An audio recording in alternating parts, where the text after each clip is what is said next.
وقاص عزیز ایک سحر انگیز شخصیت ہے. بہت سے اللہ تعالیٰ نے ان کو گن عطا کیے، پھر ان کے ساتھ ایسا کیا ہوا کہ یہ گمنامیوں میں چلے گئے؟ میری ذات پہ جن لوگوں نے بات کی میں نے ان کو اللہ کے واسطے معاف کیا، لیکن جنہوں نے میرے والدین کو، میرے بزرگ بیمار والدین کو شدید روحانی تکلیف پہنچائی ہے، انہیں نہیں معاف کرنے والا. بسم اللہ الرحمن الرحیم. ناظرین کرام السلام علیکم، میں ہوں وسیم ہاشمی اور آپ دیکھ رہے ہیں MYK نیوز. ناظرین کرام، اس سے پہلے میں نے ایک انٹرویو کیا تھا وقاص عزیز کے کیس کے حوالے سے ان کے وکیل خواجہ سجاد احمد صاحب کے ساتھ. آج میرے ساتھ موجود ہیں وقاص عزیز، پاکستان کی صحافتی، ادبی اور شعری شخصیت کے یہ حامل شخصیت میرے ساتھ موجود ہیں. یہ اچانک سے آئے، انہوں نے دیکھا اور فتح کر لیا. یہ جو فکرہ ہوتا ہے سکندر اعظم کے لیے بولا گیا تھا کہ اس نے دیکھا اور فتح کر لیا. وقاص عزیز ایک سحر انگیز شخصیت ہے. بہت سے اللہ تعالیٰ نے ان کو گن عطا کیے، پھر ان کے ساتھ ایسا کیا ہوا کہ یہ گمنامیوں میں چلے گئے. آئیے ان سے بات کرتے ہیں اور پوچھتے ہیں کہ ان کے ساتھ کیا کیا ہوا. السلام علیکم وقاص. وعلیکم السلام وسیم، بہت شکریہ آپ کا، آپ کے ادارے کا کہ آپ نے عزت دی. وقاص، آپ پاکستان کے لیڈنگ جو چینلز تھے ان میں آپ نے پرفارم کیا as a anchor, as a host. پھر کیا ہوا کہ آپ کو اچانک سے گرفتار کر لیا گیا؟ دیکھیے، معاملہ کچھ سمجھنے والا ہے. بطور صحافی بھی اس وقت جو بات میں کروں گا وہ پوری ذمہ داری کے ساتھ ہے، لیکن اس سے پہلے میں اللہ تعالیٰ کا لاکھ لاکھ شکر ادا کرتا ہوں. میں شکر ادا کرتا ہوں کہ میرے والدین کی دعاؤں کے طفیل میرے رب نے مجھے ایک بہت بڑی ذلت سے نجات دی. وہ الزام جو میرے سر پر لگایا گیا تھا، اور لگانے والے بھی کوئی اور نہیں تھے، دیکھا جو تیر کھا کے کمی گاہ کی طرف اپنے ہی دوستوں سے ملاقات ہو گئی. وَتُعِزُّ مَن تَشَاءُ وَتُذِلُّ مَن تَشَاءُ بِیَدِکَ الْخَیْرُ. اندھیرا اس کو ختم کرنے کے لیے ایک چھوٹی سی کرن کافی ہوتی ہے. مجھے دیکھ رہے ہیں اور میں آپ کو یہ بتا دوں، میرے حوصلے پست نہیں ہوئے، میں جھکا نہیں ہوں، میں بکا نہیں ہوں، میں ڈرا نہیں ہوں. میرے بازو توڑنے کی کوشش کی لیکن میرے رب نے سلامت رکھا ہے، شکر الحمدللہ. کچھ چیزیں ہیں جو میں آج سامنے لے کر آ رہا ہوں. اس میں سے سب سے پہلے دیکھنے کی یہ ضرورت ہے کہ پاکستان میں صحافیوں کو کتنا تحفظ حاصل ہے، نمبر 1. نمبر 2، پاکستان میں کتنے ایسے صحافی ہیں جو غیر جانبدارانہ رپورٹنگ کرتے تھے، یا جنہوں نے اپنے فرائض منصبی کو بالکل حق اور سچ کے، حق تعالیٰ کے قریب رکھ کر بات کی اور پھر وہ قبر کے اندھیرے تک پہنچے. تیسری چیز، میرا معاملہ بھی کچھ اس سے قریب رہا. میں شروع میں یہ بات رجسٹر کرواؤں گا کہ مجھے اور میرے خاندان کو آج بھی تھریٹس ہیں. ہم اس چیز سے باہر نہیں آئے، اور کن لوگوں سے تھریٹس ہیں وہ بھی میں رجسٹر کرواؤں گا، اور یہ چیزیں قانونی طور پر موجود ہیں الحمدللہ. میں نے لاسٹ جو میری جاب تھی وہ روہی ٹی وی میں تھی، سٹی گروپ کے ساتھ، اور اس دوران میں ایک ادبی چینل سخن ٹی وی بھی رن کر رہا تھا. سٹی گروپ سے مراد سٹی 21، سٹی 41، سٹی 42؟ بالکل روہی ٹی وی انہیں کا. ان میں 24 بھی آتا ہے؟ جی 24 بھی آتا ہے. اس گروپ کے ساتھ میں جڑا ہوا تھا، میرا وہ پروگرام چل رہا تھا، اور پھر وہ پروگرام ختم ہوا ڈیو ٹو سم ریزنز. تو میں نے اپنا ایک چھوٹا سا سیٹ اپ شروع کیا.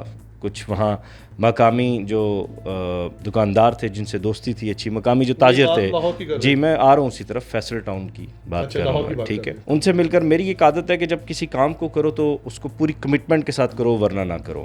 میں نے جب وہ ڈھابا تو نہیں آپ اس کو کہیں گے، ریسٹورنٹ آپ کا پراٹھا میں نے شروع کیا، تو میں نے پھر پوری توجہ وہاں رکھی.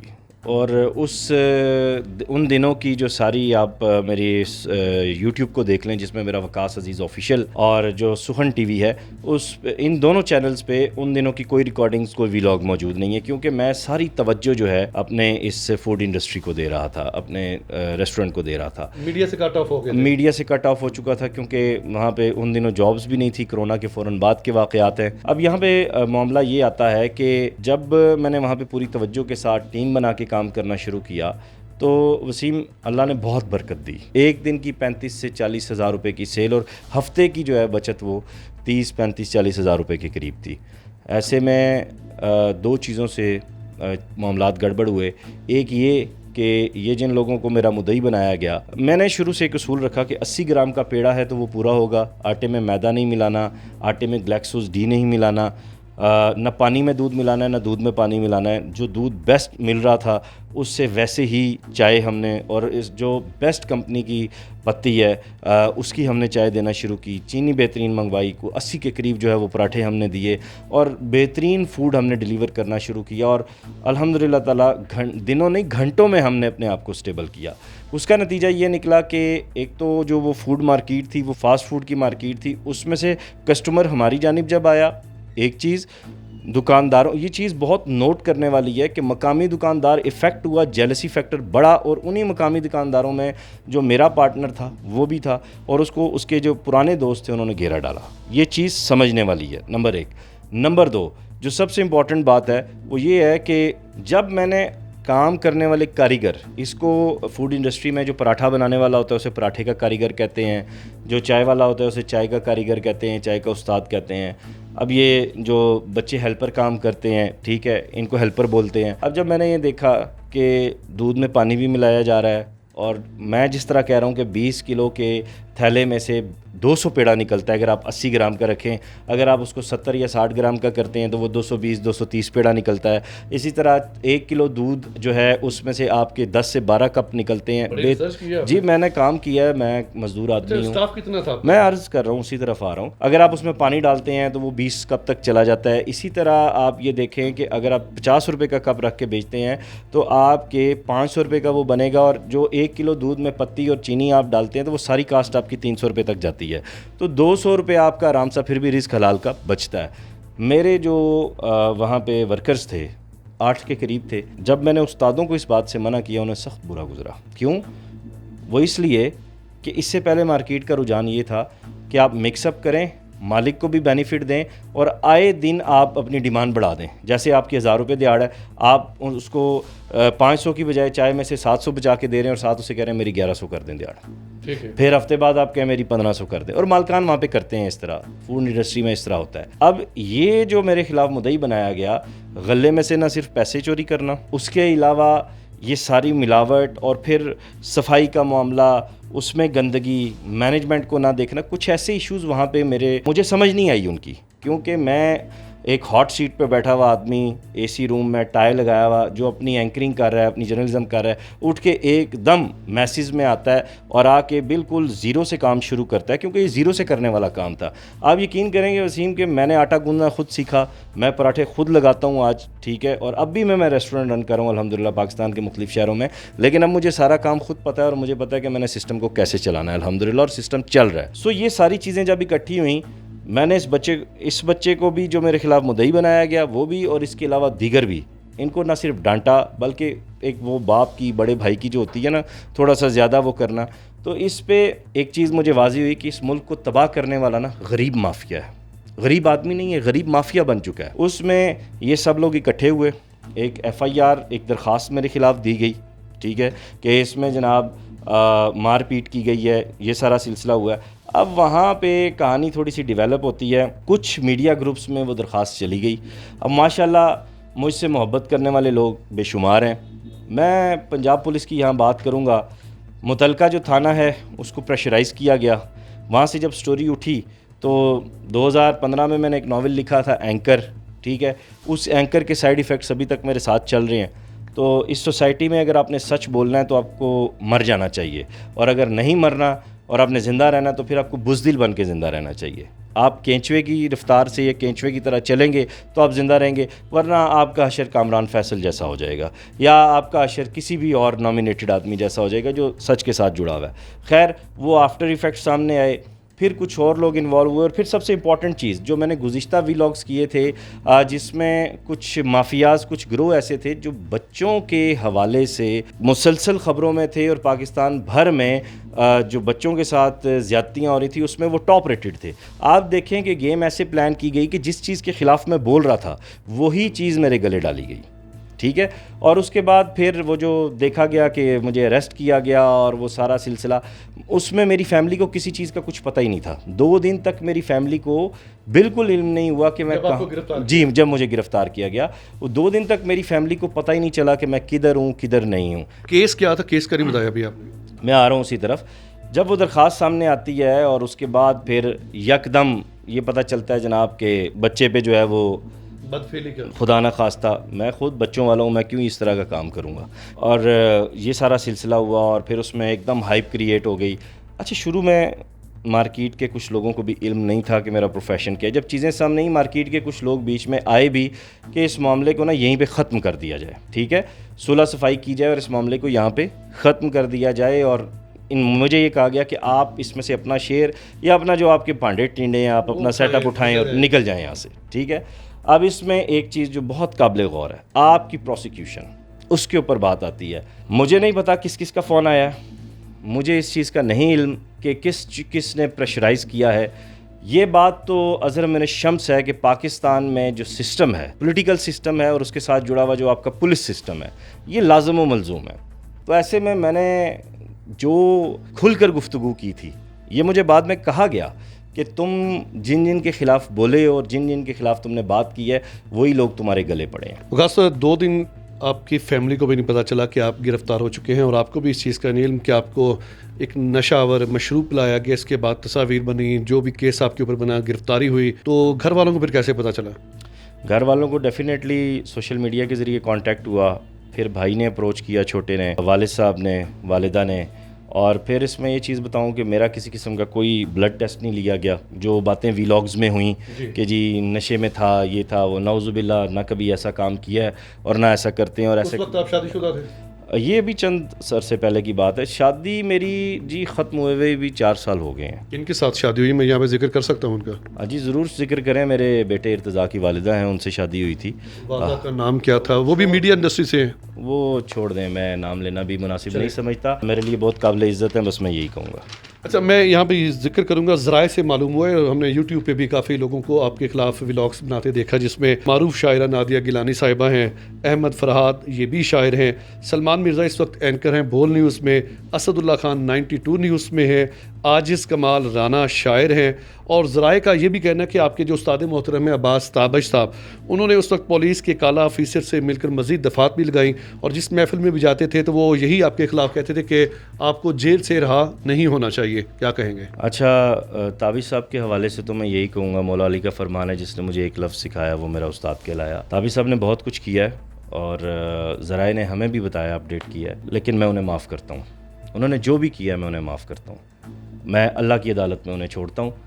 یقیناً اللہ کی پکڑ بہت سخت ہے، اور اللہ تعالیٰ نے قرآن پاک میں کہا ہے بے شک تمہارے رب کی پکڑ بہت ہی سخت ہے۔ بے شک۔ عاجز کمال رانا وہ بچہ ہے جس کو میں نے اپنے ہاتھوں سے نوالے توڑ کے منہ میں ڈالے، اور اس کو لاہور میں وہ کس کنڈیشن میں تھا، لیکن ان کے لیے کہا گیا کہ جس پہ احسان کرو اس کے شر سے میں۔ اس کو اللہ کی عدالت میں بھی جواب دینا پڑے گا اور پاکستان کی عدالت میں بھی، کیونکہ اس کی گفتگو نے، اس کی ویڈیوز نے، دیکھیں یہ ہو گیا، احمد فرحاد ہو گیا، نادیہ گیلانی صاحبہ ہو گئیں۔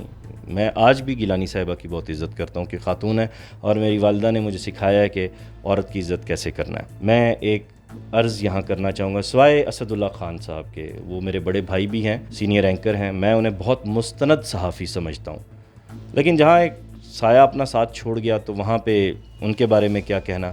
سلمان مرزا میں تو جانتا ہی نہیں کون سے بھاڑے کا ٹٹو ہے اور کہاں سے بول رہا ہے، مجھے اس کا علم نہیں ہے، ٹھیک ہے۔ جس کی جتنی اوقات ہوتی ہے اس نے اتنی بات کی سارے کیس میں۔ میں آپ سے ایک سوال کرتا ہوں، 99% لوگوں کو آپ شروع سے اس کیس کو دیکھتے آ رہے ہیں، میرے حق میں دعائیں کرتے نہیں دیکھا آپ نے؟ بالکل۔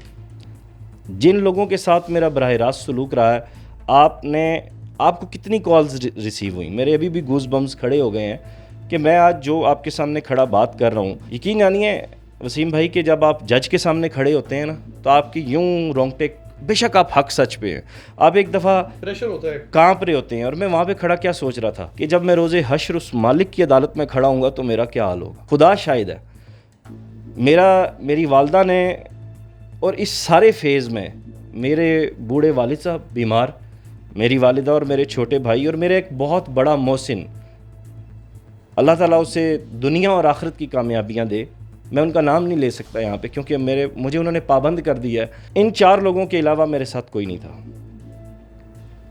سو آج ادبی دنیا میں بھی اور صحافتی دنیا میں کسی کی بات نہیں سن سکتا ان لوگوں کے خلاف، ان لوگوں کے حوالے سے، جن لوگوں نے یہ سب کچھ کیا ہے اور جو الزامات لگائے ہیں، اور ان کی گفتگو سن کے میری والدہ کتنی تکلیف میں رہیں، میرے والد صاحب ICU تک پہنچے، میری بہنوں کے سسرال میں یا آگے جو بھی ہمارے ریلیٹیو ہوتے ہیں ہر خاندان میں کیا کیا گفتگو ہوئی، وہ ساری اذیتیں، وہ ساری تکالیف اب ان کا خاندان بھی برداشت کرے گا تو پھر میں برابر میں آؤں گا۔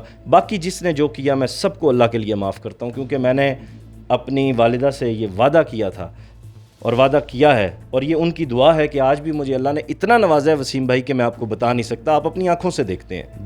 جس نے اس کیس کو پلان کیا، جس نے جو بات کی، میں نے سب کو معاف کیا، لیکن ان لوگوں کو نہیں کروں گا۔ جن کے میں نے نام لیے، اس کا مطلب اب آپ ان کو عدالت میں گھسیٹیں گے؟